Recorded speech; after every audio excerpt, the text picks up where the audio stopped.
السلام عليكم ورحمة الله. انهيار أشرف حكيمي بالبكاء لحظة رؤيته سعد المجرد بمستشفى السجن، واعترافات صادمة من سعد لأشرف حكيمي تهز القلوب. شاهد ماذا قال.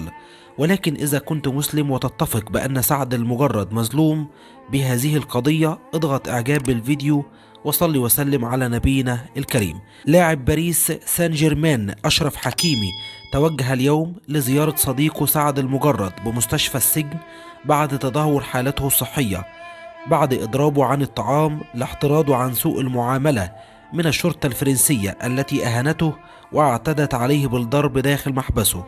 ولكن ما هز العالم هو تصريح سعد المجرد لأشرف حكيمي اليوم، حيث قال: أنا بموت بالبطيء داخل السجن، فأنا أتعرض للتعذيب بكل أنواعه.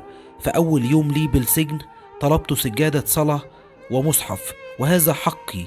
فجاء لي ضابط السجن وقام بإدخالي حبس انفرادي مساحته متر في متر، فأنا لا أستطيع النوم طوال الليل والنهار واقف على قدمي، لأن المساحة ضيقة جدا، وكل ساعتين يصبون الماء البارد علي، علما بأن الجو بارد جدا داخل السجن.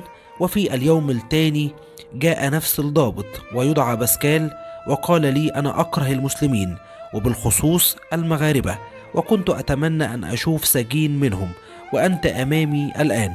وبعد ذلك ذهب، فسمعت بعد نصف ساعة عسكري يتجه إلي ومعه صاعق كهربائي، وقام بصعقي حتى أغمي علي وفقدت الوعي، ولم أدري بنفسي إلا وأنا بمستشفى السجن، وكل ذلك حدث في يومين فقط، فما بالكم لو سجنت هنا 6 سنوات.